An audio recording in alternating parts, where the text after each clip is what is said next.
आप सभी का प्रकाश की राज चैनल में स्वागत है। साथियों, आज बात करते हैं कि जब साइमन कमीशन की रिपोर्ट प्रकाशित हुई और गोलमेज सम्मेलन में अपना पक्ष रखने के लिए बाबा साहब डॉक्टर भीमराव अंबेडकर इंग्लैंड जाने की तैयारी में हैं। 4 अक्टूबर को उनको इंग्लैंड के लिए प्रस्थान करना है, तो 2 अक्टूबर 1930 को एक समारोह में उनको मानपत्र और वहाँ जाने के लिए एक थैली भेंट की जाती है। इसी संबंध में वार्ता करनी है। तो साथियों, 4 अक्टूबर 1930 को डॉक्टर बाबा साहब अंबेडकर को गोलमेज परिषद में भाग लेने के लिए इंग्लैंड जाने वाले हैं। इसलिए 2 अक्टूबर 1930 के दिन शाम 4 बजे बम्बई के अस्पृश्य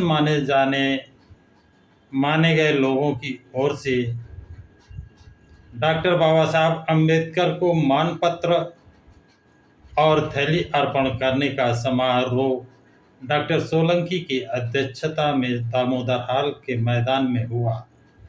इस समारोह में करीब 6 से 7 हजार लोग उपस्थित हुए थे।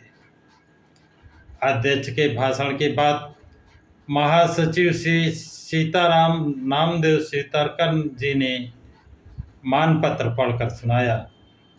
उन्होंने कहा, इस थैली में अब तक 3,700 रुपये इकट्ठा हुए हैं और उम्मीद है कल शाम तक ये रकम 5,000 तक पहुंच जाएगी।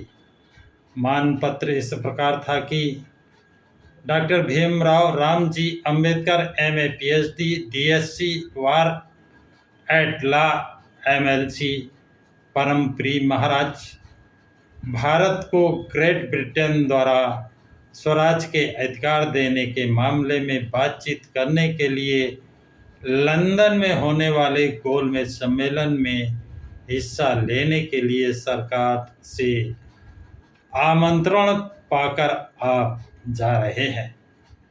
ऐसे समय आपके बारे में अपने अस्पृश्य बंधुओं के मन में जो आदर, प्रेम और विश्वास है, उसे व्यक्त करना हमारा पवित्र कर्तव्य है, ऐसा हम मानते हैं।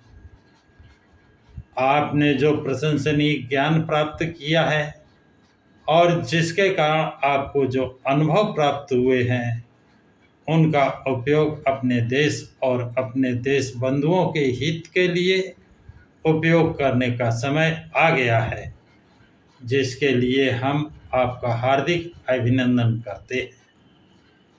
विश्व रत्न महोदय समाजशास्त्र, राजनीति शास्त्र, अर्थशास्त्र और गहन विषयों का दीर्घ काल तक अध्ययन करने के बाद उनके तहत प्रमेय मीन्स ऐसा कथन जो सिद्ध किया जा सके, आज पर आपने यथोयोग्य चिंतन किया है। इस ज्ञान को व्यवहारिक स्तर पर अनजाने में कई मौके आपको अपने देश में और विदेशों में प्राप्त हुए हैं।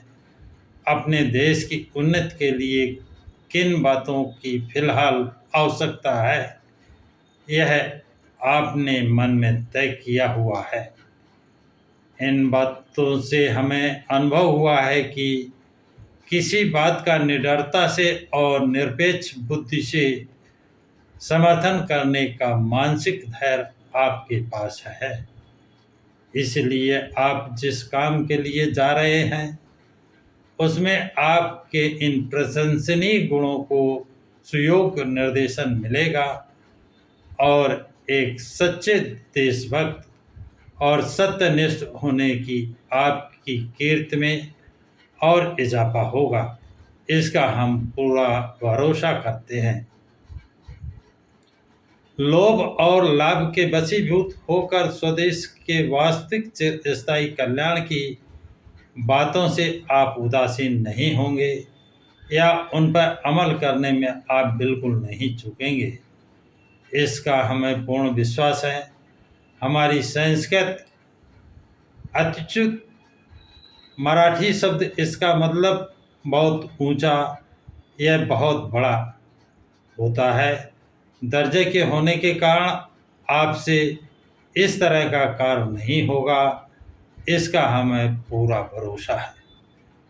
अपने देश की सही सही पैरवी करने का मौका आपको प्राप्त हो रहा है। हमें पूरी उम्मीद है कि इस मौके का सही सही फायदा उठाने में आप बिल्कुल कोई कसर नहीं छोड़ेंगे। सुजन महाशय सुजन महाशय हमारे देश के एक बड़े जनवर्ग के प्रति पिछली कई सदियों से धार्मिक और सामाजिक तौर पर घनघोर अन्याय होता रहा है। इन अन्यायों के कारण उस वर्ग की स्थिति बड़ी दीनहीन हो गई है। इस स्थिति से वो जब तक नहीं उभरता तब तक हमारे देश की सही माने में उन्नति होना असंभव है। इन बातों के बारे में इधर कई बड़े हृदयवान लोगों को खेद महसूस हो रहा है। इस जनवर्ग के उद्धार के लिए वह कोशिश भी कर रहे हैं, लेकिन जब से आपने उसे अपने हाथ में लिया है तब से उसे खास महत्व और विशेष परिणाम कारक स्वरूप प्राप्त हुआ है। और कुछ सालों तक अगर हम अपनी कोशिशें जारी रखें तो इस मामले में काफ़ी असर दिखाई देगा, सफलता मिलेगी। आपके जैसा सच्चा लगन वाला और समर्थ तारणहार इस समाज को पहले कभी नहीं मिला था।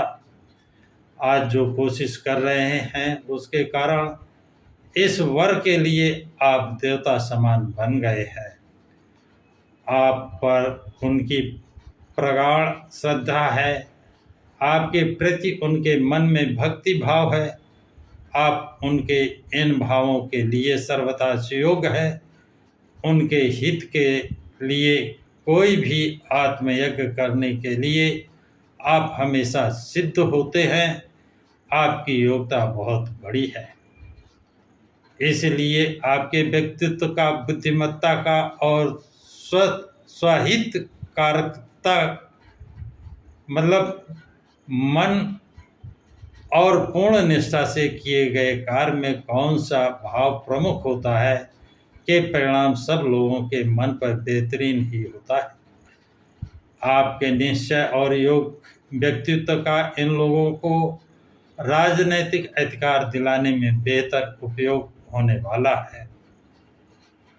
और लंदन की परिषद में इस जनवर्ग के राजनैतिक अधिकारों का योग्य समर्थन आपके ही हाथों होने वाला है। हमें पूरी उम्मीद है कि इस वर्ग के लिए आप बेहतर पैरवी कर उनके हित साधना में सफलता पाएंगे। राजनीति के मामले में आपकी नीति की रूपरेखा कुछ दिन पूर्व नागपुर में हुई थी। राजनीति के मामले में आपकी नीति की रूपरेखा को कुछ दिन पूर्व नागपुर में हुई अखिल भारतीय बहिष्कृत वर्ग परिषद में अध्यक्ष स्थान दिए अपने भाषण में आपने उजागर ही कर दिया है। हमें पूरा यकीन है कि यह नीति कुल हिंदी राष्ट्र और अस्पृश्य माने गए वर्गों के हित की है। हे दीनहीनों, संबल महाराज, हमने सुन रखा है कि आपकी यात्रा सिर्फ लंदन तक सीमित न होकर आप लौटते वक्त ऊपर जिसका जिक्र किया है उनके उद्धार के लिए आवश्यक आर्थिक सहायता पाने के उद्देश्य से अमेरिका और अन्य देशों घूमकर वहाँ के सहृदयों की मदद का स्रोत इस अकिंचन जनवर्ग की ओर मोड़ने की कोशिश भी करने वाले हैं। आपका ये उद्देश्य बहुत ही स्तुल प्रशंसा के योग्य है। आपके जैसा विद्यावान, महान और स्वार्थ रहित पुरुष को अमेरिका जैसे अमीर देश में आपके इस उद्देश्य में निश्चित रूप से सफलता मिलेगी और अपने लोगों को थोड़ा बहुत कल्याण करने का सुयश आपको मिले, ऐसी हम कामना करते हैं। तथा जो का रंजले गांजले त्यासी महड़े जो आपुले तोची साधु ओलख औवा देव तथेची जड़ावा।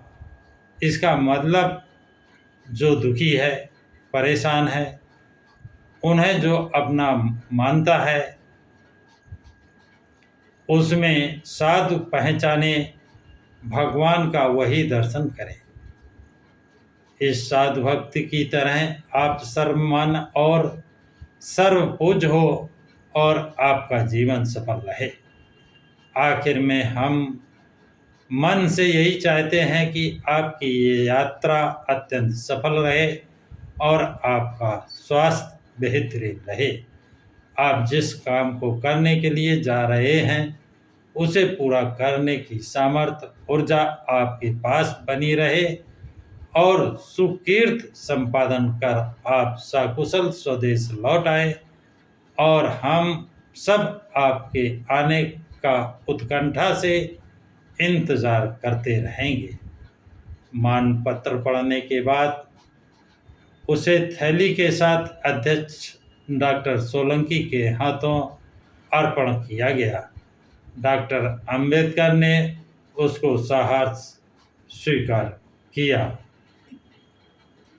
बाद में डॉक्टर बाबा साहब अंबेडकर मानपत्र का जवाब देने के लिए खड़े हुए, लेकिन उनका गला भर आया था, इसलिए 5 मिनटों तक वो कुछ बोल नहीं पाए। फिर संभलकर उन्होंने अपने भाषण की शुरुआत की। उन्होंने कहा, अध्यक्ष महाराज और भाइयों और बहनों, आज के दिन मैं आपको क्या सुनाऊं, मुझे कुछ सूझ नहीं रहा है। अब अगले 5-6 महीने तक हमारी और आपकी मुलाकात नहीं होने वाली है। पिछले 2 सालों से मुझसे जो थोड़ा बहुत काम हुआ है उसमें अगर हजारों सज्जनों का साथ नहीं होता तो मुझे अकेले से कुछ नहीं बन पाता। मैंने जो कुछ काम किया है उसमें मुंबई विधान परिषद के मेरे मित्र डॉक्टर सोलंकी ने काफ़ी सहायता की है। 1926 में गवर्नर ने मुझे बुलाकर पूछा कि अगर अस्पृश्य समाज की ओर से डॉक्टर सोलंकी को चुना जाए तो उसके साथ परिषद के काम करने में आपको कोई दिक्कतें तो नहीं आएंगी। इस पर मैंने जवाब दिया था कि सोलंकी काफ़ी पढ़े लिखे इंसान हैं, इसलिए परिषद का काम करने में हमारी अच्छी बनेगी। मैं थोड़ा गुस्सैल और ढीठ हूँ। परिषद में काम करते समय डॉक्टर सोलंकी के साथ मेरे बर्ताव में कभी ये दोष व्यक्त भी हुए होंगे, लेकिन डॉक्टर सोलंकी ने किसी बात को मन से नहीं लगाया और पूरे मनोयोग से मदद की। इसलिए काउंसिल के काम का सारा श्रेय डॉक्टर सोलंकी को जाता है। परिषद के बाहर के कामों में समता संघ ने मेरी बहुत मदद की। श्री देवराज नाइक ने आज तक मेरी जितनी मदद की है उससे मैं उन्हें अपना दाहिना हाथ मानता हूँ। मुझे यकीन है कि मैं भले ही 5-6 महीने तक विदेशों में, तब तक हम दोनों के सहकार के कारण हम में इतनी आत्मीयता हो गई है कि मेरे पीछे श्री नाइक ही काम कर पाएंगे। समता संघ के मेरे स्नेही श्री प्रधान कद्रेकर, कबली आदि लोगों ने काफ़ी मदद की है। उसी तरह श्री शंकर राव परसा ने रुपयों के मामले में काफ़ी मदद की है। श्री शंकर राव जैसा मेरा कोई दूसरा आधार स्तंभ था ही नहीं। सार्वजनिक कार्यक्रमों के लिए रुपयों की ज़रूरत होती है, किंतु मैंने पहल शुरू किए। सोलापुर बोर्डिंग के समय मेरे पास हाथ में सिर्फ 500 रुपए ही थे।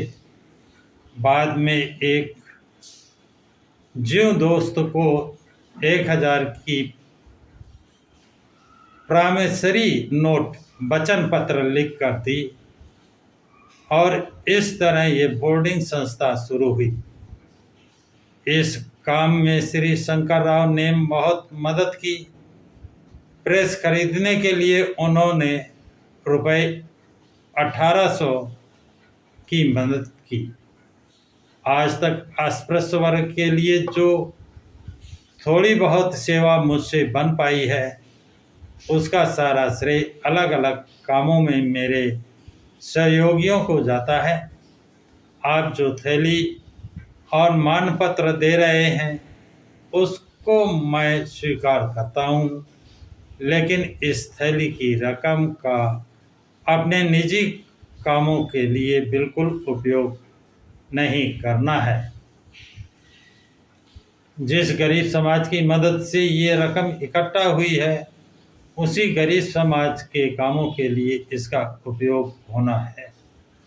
अखिल भारतीय दलित कांग्रेस के केंद्रीय संगठन के खर्चे के लिए मुंबई इलाके की ओर से चंदा इकट्ठा कर देने की बात मैंने कबूल की है।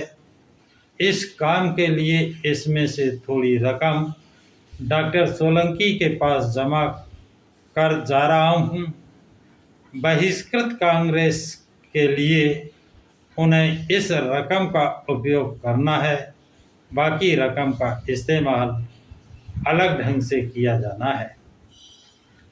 अपनी बंद हो चुकी पत्रिका बहिष्कृत भारत का फिर प्रकाशन करने का मन है। वर्तमान हालत का निरीक्षण कर जो बातें सामने आएंगी, वह सब इन पत्रिका में दी जाएंगी।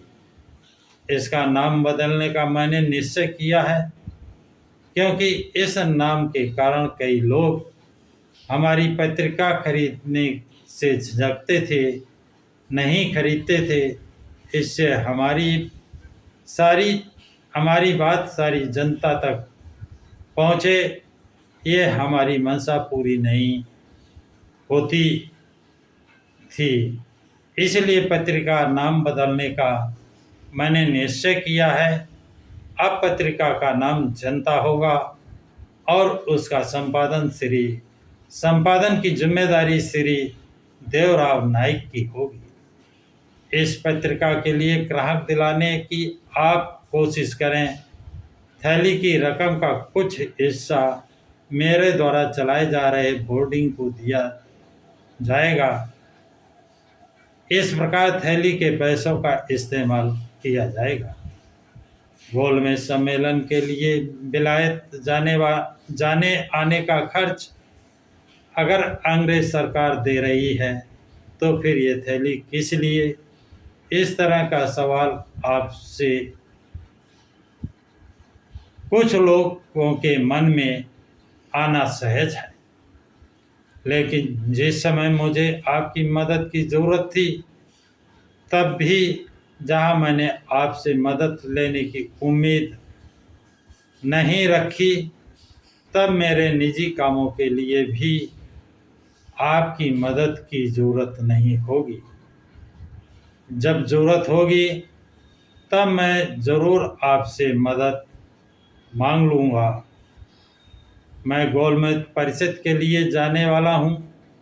इस सम्मेलन में कम से कम अस्पृश्य वर्ग का फायदा जरूर होगा, लेकिन जिन लोगों ने इस सम्मेलन का बहिष्कार किया हुआ है, उन लोगों में से पूछता हूँ कि यदि दो पक्षों में लड़ाई छिड़ जाए, तो सुलह की भाषा बोलने में बुराई क्या है? आज सरकार और कांग्रेस के बीच आर पार की लड़ाई जारी है।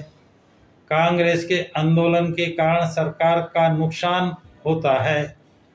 इस तरह अगर दोनों पक्ष अगर अड़ जाएं तो किसी न किसी को गोलमेज सम्मेलन के द्वारा सुलह की कोशिशें करनी ही होंगी। सुलह का ये मार्ग गोलमेज सम्मेलन के द्वारा निकल सकता है। इस परिषद से कोई मार्ग नहीं निकलेगा, ऐसा भी कहा जा रहा है, किंतु मुझे ऐसा नहीं लगता। जिन लोगों को लगता है कि ये परिषद असफल होगी, उनसे मैं ये पूछना चाहता हूँ कि यह सम्मेलन क्यों असफल रहेगा। आज हिंदू, मुसलमान और अस्पृश्य सब स्वराज चाहते हैं। हाल ही में नागपुर में अखिल भारतीय बहिष्कृत कांग्रेस ने उस तरह का प्रस्ताव पारित किया है। इस बारे में सबकी एक ही राय है। मतभेद केवल इस बात के बारे में है, वो है कि स्वराज किस तरीके से दें। मतभेद इस बारे में है कि अल्पसंख्यक लोगों की रक्षा हो तो उसके कैसे उपाय हों और उन्हें किस तरीके से सामाजिक, धार्मिक, राजनैतिक समानता मिले। आज ऐसे हिंदू धर्म की आवश्यकता है जिसमें सभी स्वतंत्र हों, लेकिन मतभेद हैं तो इस बात पर कि स्वराज्य से मिलने वाली सत्ता पूरे समाज में सही ढंग से बटे, किसी विरोध के ही हाथ न रहें। अस्पृश्य समाज, पिछड़ा वर्ग और बहुसंख्यक समाज अगर मन का बड़प्पन दिखाए तो आपसी विवाद सुलझाना असंभव नहीं है। अपने समाज के लिए जो जरूरी है वह तो मांग लूँगा ही, लेकिन समाज के इस देश को स्वराज दिया जाए, इस तरह का प्रस्ताव रखा गया तो मैं उसका समर्थन करूँगा। इस देश की हर तरह की उन्नति हो और यह देश श्रेष्ठता के पद पर पहुँचे, यह कांग्रेस की ही तरह हमारी भी मनोकामना है।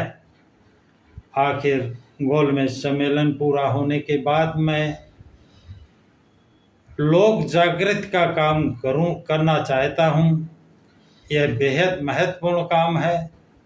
कांग्रेस का आंदोलन अमेरिका, जर्मनी और सभी देशों में होता है। उसी तरह अपनी अस्पृश्यता का दुख अन्य देशों तक पहुंचना चाहिए। इसलिए मैं रसिया, जर्मनी, अमेरिका और जापान आदि देशों के प्रमुख नेताओं से मिलकर अपना दुख उनके सामने रखूँगा। इतना ही नहीं, लीग ऑफ नेशंस के सामने भी अस्पृश्यों की समस्या रखने की मेरी इच्छा है। इसी तरह अस्पृश्यों को फिलहाल पुलिस और सेना की नौकरी पर जो पाबंदी है उसे हटवाने के लिए विशेष कोशिश करूंगा। आप सब लोगों से एक आखिरी विनती करना चाहता हूं कि आप सब लोगों को एकता में और मिलजुल कर रहने की कोशिश करनी चाहिए। हम में आपस में कई गुट पैदा हो गए हैं। पिछले 2000 सालों में एक बेहद बुरी बात मेरी नज़र में आई है, वो यह है कि हर आदमी खुद को नेता कहलवाना चाहता है और इतराता फिरता है। यह बहुत बुरी बात है। मेरा आपसे अनुरोध है कि आपके बाद यह सब बंद करें। हमारे सामने इतनी मुश्किलें हैं, इतने ज़्यादा काम पड़े हैं कि उन्हें करने के लिए एक पूरा जिला या एक पूरा इलाका भी कुछ नहीं कर सकता। इसलिए अखिल बहिष्कृत बंधु अपने आपसी मतभेद भुलाकर कंधे से कंधा लगाकर काम पर लग जाएं, इसी में अपना हित है। मेरे पीछे डॉक्टर सोलंकी और श्री नाइक के मतानुसार आप चलें और समाज में जागरूकता आई है उसे बढ़ाने की जिम्मेदारी है। अब आप पर सौंप कर मैं आपसे विदा लेता हूँ।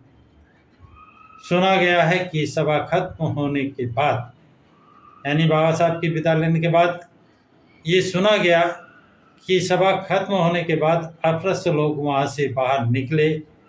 तब बाहर इकट्ठा कुछ लोगों ने उन पर हमला किया। परेल में अस्पृश्य और कांग्रेस पार्टी के लोगों के दरमियान, यानी दोनों के बीच में बहुत बड़ी लड़ाई हुई, जिसमें पत्थर और लाठियों का इस्तेमाल किया गया। इन दंगों में 8 लोग घायल हुए, जिन्हें पास के किंग एडवर्ड अस्पताल में इलाज के लिए भर्ती किया गया। साथियों, ये प्रकरण बाबा साहब की राइटिंग एंड स्पीचेस खंड 38 पेज नंबर 222 से 227 अध्याय 34 जो है देश के स्वराज्य का मैं समर्थन करता हूँ से लिया गया है। ये जानकारी आप लोगों को कैसी लगी? यदि अच्छे लगे तो कमेंट्स बॉक्स में अपना कमेंट्स ज़रूर लिखें। इस वीडियो को लाइक शेयर सब्सक्राइब ज़रूर करें। सभी साथियों को जय भीम, नमो बुद्धाय, जय संविधान।